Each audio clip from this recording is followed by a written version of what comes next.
Good morning and welcome to SimWorld Today, May 15th, Thursday edition of the show.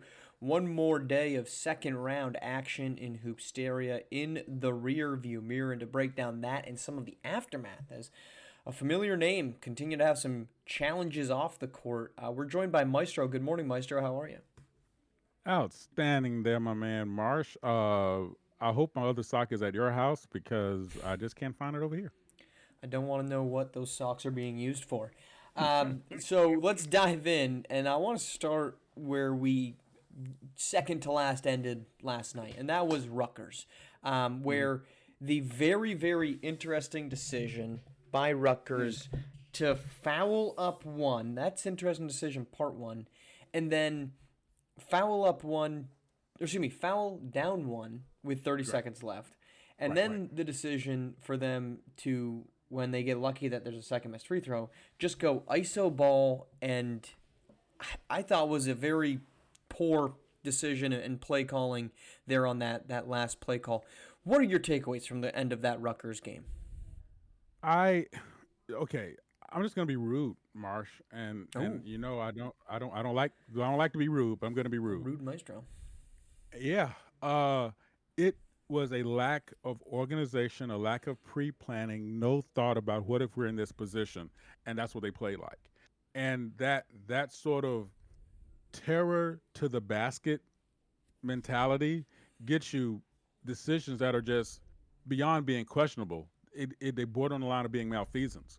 Um, Not recognizing where you are, not recognize what you do, and I'm just going to go back to no work in the classroom, no strategizing. From saying, okay, if we are in this position, this is going to be our base principle. This is what we're going to do. If we're in this position, this is what we're going to do.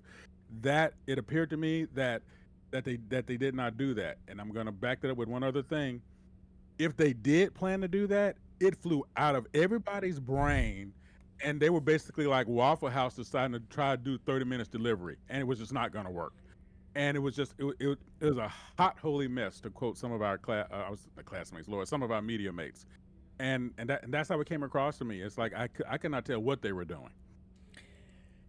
They got bailed out that I think it was Mm-hmm. Samuel Baugus was at the line. They got bailed out that he missed the second free throw because that looks like the right decision when you look at it in retrospect. When you see how everything played out, that looked like the right decision because you say, hey, Samuel Baugus misses the free throw. That gives you a chance to tie it, and then you just miss a 3 pointer at the buzzer that would have allowed you to win the game. That wasn't the right decision, though. Right. The decision to foul, you have 8 seconds to separate the game and the shot clock. I could understand that being the right decision if you said, when we get the ball back, we're going to go right down the court and try to score. But instead, you waited for the clock to run out. You take a shot with 3 seconds left, so the offensive rebound, which you got, you have to rush up. And I don't even know if they got it off at the buzzer. It doesn't matter if they got it off because it Yeah. was a miss. But the decision making and the organization, I agree with you that it made no sense that they decided to push it to the limit that they did in this situation, because I'd rather give me 8 seconds and potentially only down one with the timeout left so I can organize something quick, because I don't know what they did for 30 seconds. Well, it was like Right. 20 seconds just dribbling around, and then they said Mm-hmm. with like 8 seconds, like, let's just ISO Dylan Harper up top and see what happens. And he didn't even make a move. And no, probably exhausted at that point, but he Yep. didn't even make a move. It made no sense to me, Maestro. And when you're tired, you can't move. Just real quick, Marsh. I'm gonna make this not a maestro story, I promise. High school coach, we always had a plan. If we were down in the final seconds, if we were down, and this is right as the 3-point game was coming to high school, that's how old I am. So it was, if we were down two or less, last seconds of the game, we would not. If we got the rebound, we would not call a timeout. We would always press the ball up. And it's funny, junior year, we do that. I'm bringing the ball up, kick the ball off to the right. Fred misses the thing, we lose the state championship. Very next year, same move, kick it to Fred, he makes it, we win the state championship, because if we make, we go into a press. That was classroom coaching, Marsh, from the day before from weeks before we even got our uniforms. That was beat into us all year, so we didn't have to think about it. And you're right, you get tired, your brain goes away, turns into mush, and we just saw that, brother. We did. Yeah, it looked like they were trying to get something, but I don't know what that something was before that because Harper was kind of dribbling around a little bit, and it like, is somebody going to screen for him? No, nobody's going to screen for him. Okay, is somebody going to cut? No, nobody's going to cut. Okay, and then when he went up to the top of the three, I'm like, okay, they're probably going to do a pin down screen. They're trying to win the game and free somebody up, maybe Goodyear or Cuddy XO for a 3-pointer. No, not that either. Just Nope, stand nobody there moved. and dribble around. It was especially what it looked like, Maestro. It looked like a team that didn't have a timeout, that did not have a play Yeah, call, and just right. played. But the worst part is Oh, they Marsh, had a that's so. timeout, Oh, Marsh, that's so cool by you because they did have a timeout left. That is so. Oh my God, that's so. and they Man, that's so used top it. shelf by you. They used the timeout. They literally used the timeout. I don't. It's bonkers to me that the decisions were what they were.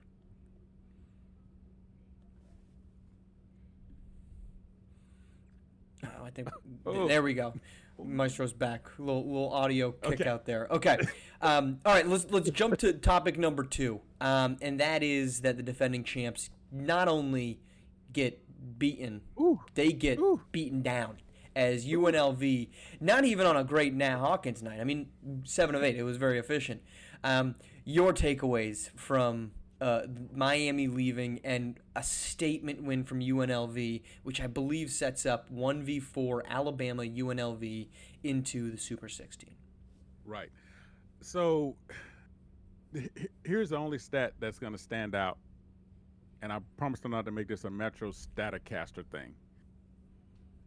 UNLV only needed to score 2 points in the second half to win the game. That's all you need to know.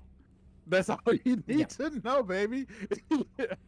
I mean, it was difficult to look at because the thought process was here is a team with Miami, a team with no freshmen, with the institutional memory of a national championship from last year, coming into this year, everybody was like, yeah, they're not as strong as they were, and all of a sudden they showed us how strong they were. Mm-hmm. We thought maybe, or at least we thought, okay, that good hysteria vibe, memory, muscle memory is kicking in, and they're going to play a different kind of ball. And then they go out and they get put over the coals on the blackjack tables in Vegas. Uh, it was it was, but again, I just say it, and I'm gonna get away from it. I promise. I promise. I promise. You don't have to look at me sideways. UNLV only had to score 2 points in the second half to win the game. That's just, dude. That's not good ball. I don't know if it's that UNLV is just that good or if Miami really was that poor. I will say this. The way that Miami played down the stretch of the season, I thought they kind of played like a team that was fringe top 25. And if you're Mm-hmm. fringe top 25, that would get you about a 5 seed. And so, frankly, the fact that they lost, they beat Butler, who was a 5 seed, and they Right. lost to UNLV. Now, fringe top 25 doesn't get you only 5 seed, but I feel like they lost at the right spot. Now, the loss wasn't pretty, sure, but I kind of feel like if you talk to us, midway through the season, you said, "Hey, this is Miami. They're going to win one round and they're going to lose in the second round to a team that's better than them, and a team that is a higher seed than them." I would say, "Yep, I think that all makes sense. That makes Okay. perfect sense to me. They're a team that's good. They had a lot of flaws. Dominic Bianco not being, or excuse me, Kevon Jackson not being there, I thought really mattered. Right. Their offense wasn't what it was last season when Bianco and Jermaine McLemore were fantastic. Their defense wasn't what it was last year. They lost a lot of that institutional knowledge. They dealt with the drama that is the fact that they're going to have a new head coach. Overall, I thought that this was the right finish for Miami, but I also think this UNLV Alabama game, this is not a right at home for Alabama. Mm-mm, UNLV is a mm-mm. problem. Nat Hawkins Mm-hmm. is a problem. I thought A.O. Wilson got a little confident for himself, considering he hit the game winner in the win over Washington State. Right. But UNLV is a very, very good basketball team. And and Marsh, once again, listen. I know I've said this when we've been in the booth together. I'm gonna say it for you now. Flowers for you, bro. The idea here of all of yeah, and you hear it probably more than I hear it. The noise about the seating. Was it right? Was it not right? Were the teams where they're supposed to be? And all the stuff that as a media person I love because I want the chaos. I want the confusion. Somebody said lower seeds winning are good as long. I think, and it was actually one of our. It's actually one of our prep players. Lower seed winning is good until it's too many. I think it was Tony Henderson. And there's something to that, except for me as a media person, I want the world on fire. Why? Because I have a lot to talk about now. Where did it go wrong? Was it when the butler was in the tea room? Was it when the maid was pruning the bushes? I want chaos because it's a lot to talk about. And so as a media person who has no dog in the fight or no horse in the race or no pickle in the sandwich, it's fun stuff. It's fun stuff, right? But I think for everyone else who kind of like, okay, yes, I want some lower seeds to win, but I want to see chalk at the end because those teams I expect to win because they're supposed to be good because everybody said they are. I think they're the ones having a nightmare. So flowers to you for that call because guess what? I think you just made the argument of if for how you see them and how you describe them, which was sublime, by the way, and they lost where they're supposed to lose. I mean, they lost where they were supposed to lose. That means the seeding was right on, and it just happened to be what it was, no matter what the numbers were in front of the team's name. Yeah, I mean, this was a unique season. I think the retrospective, the rewrite of this is going to be, I don't know the seeding got it wrong across the board. Right. I don't think anybody was sitting here saying that the four number one seeds that we had shouldn't have been number one seeds. There was the argument of Alabama not being there. Alabama's the only number one seed left Yeah, this standing. one's still there. But the I agree with anybody that says there was too many upsets. I love the upsets, but I also want to see Cooper Flag. I want to see Jamison Johnson. I want to see them play. And if one of them goes down, if we lose Arthur Lattimore in the first round, okay, that so be it. But we also are going to lose Nas Hall in the first round. We're also going to lose Travion Novick in the first round. Like, those are great, great basketball players. I just want to see them play, Great point. But I think Miami, they peaked where they were supposed to. They beat a good Butler team, but a flawed Butler team. And they lost to a team that was better than them with more options. All right, let's wrap this thing up. After the Michigan game, in which Michigan beats Rutgers, we talked about the questionable decisions there.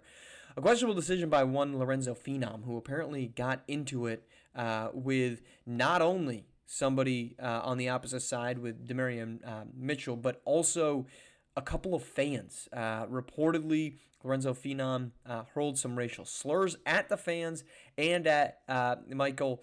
I think it's Michael.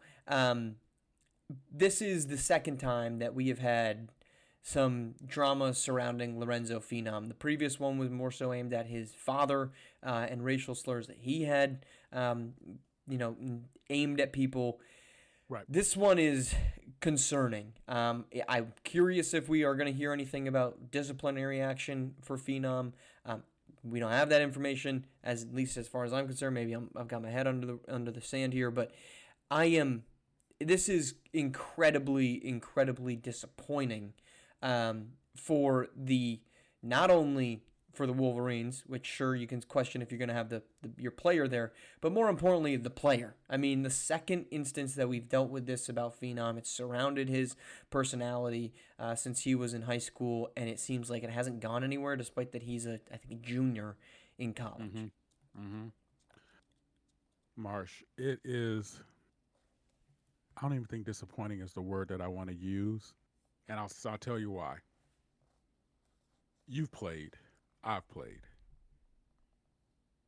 How many times do you remember being on the floor, being in the field, baseball, football, basketball, chess, whatever, it doesn't matter, that when you saw the person in front of you, you didn't see the opposing jersey, but you saw their skin color? And I can tell you, for me, it's zero. It just, for many of us, that doesn't matter. And it shouldn't matter. And the fact that it is such a part of his core personality and apparently his household personality that he can't even contain it enough to be, I'm going to use a combination of words that's probably very inappropriate here, socially professional enough to leave it where it is. That talks about impulse control. That talks about self-awareness and where you are. That talks about concern for those around you. Marsh, you know, I say some things that I know are completely off the box, and it just comes out of a dark spot in my head, and then you guys laugh about it, and then I go back and listen and go, "Oh my God, I can't believe I said that!" Right? But you know, it's not coming from a place of anger, or a place of hurt, a place of hopefully it's not coming. Hopefully, you know, it's coming not coming from a place of evil, right? But when somebody who does that says what he says, family does it, or he does it again, and it's just so natural. You have to really wonder the perspective and what it's going to mean for this young man moving forward as a citizen, period. When you're so looked at and so examined, and I know I'm going on too long here, you're so looked at, you're so examined, you're so studied because of the expectation of your ability to play ball the way you do. And then that becomes a part of your social marker. That's a hard comeback. That's a hard place to be because you're going to be looked side eye almost everywhere you go.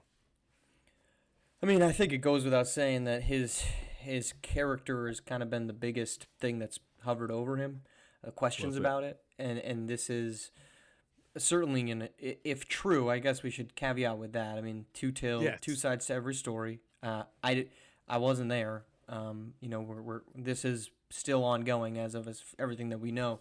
But if true is really disappointing, and I mean it when these things start to add up, I'm not saying that this was involved, right? But who was on the other end of Lamarian Sherwood's elbow injury? Lorenzo Right. Phenom.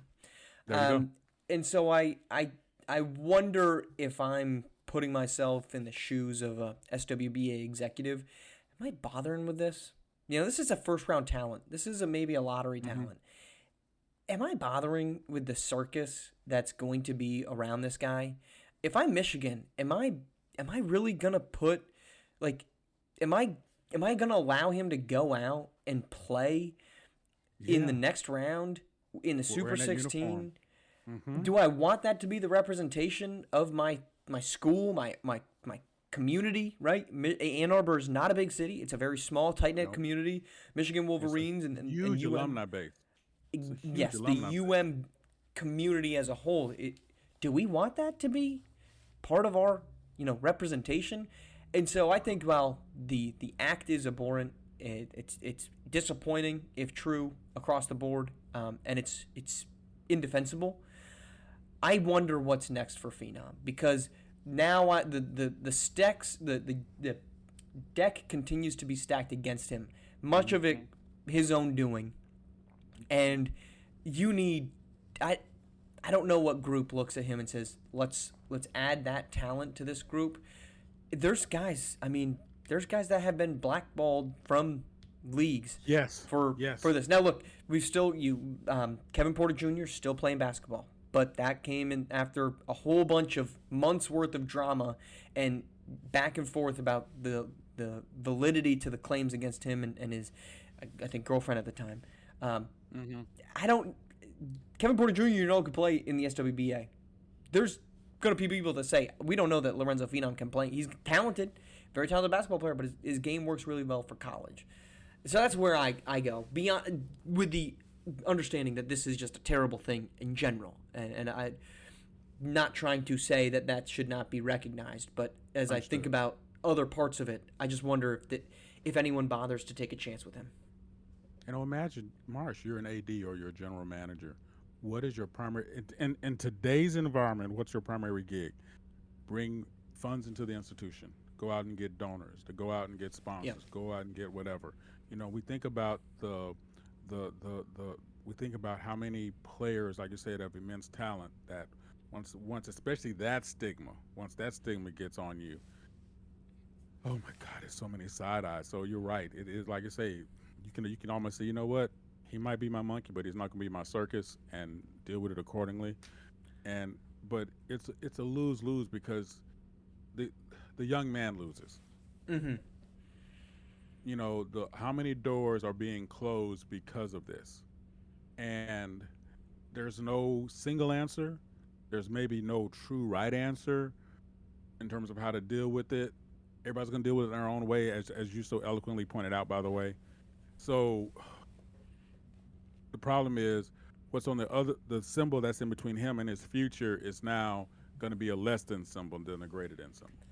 100%. Let's end on a positive. What Yeah. matchup are you most looking forward to over the weekend? We've got 2 more days of second round hoops. All of that starts on Thursday with Louisville and St. John. So the weekend, the end of the week, not the weekend. But and what game are you most looking forward to of the 8 remaining? You know, I have to tell you something. I am, in a weird way, I think I'm looking forward to seeing Maryland and Villanova because Villanova is my ultimate champion. So I'm selfishly kind of more interested in them. But if I had, if you're gonna tie me down and make me pick somebody, it's Jackson State. I Okay. I I I really, Marsh, I know I'm crazy. I really want them to go far. I just do. I think the storyline of Jackson State continue, as I've said this multiple times, continues to be the most exciting story for me. You go from I said this yesterday with Sniper, HBCU to winning the American on the road against Memphis to now Mm-hmm. into the second round of Hoop Stereo with a chance to take down UCLA, a really good basketball team, by the way. And if UCLA can win, and it's really, I think whoever wins that game between Jackson State and UCLA, I think they're in the driver's seat. I don't think they are in the driver's seat in that conference, considering they get the winner of Davidson UConn in the next round, and Mm-hmm. who knows what comes up in the grade 8. So huge implications. I am interested in seeing Lamarian Sherwood because I want to see Iowa, Alabama in the Southern Region grade Oh, 8.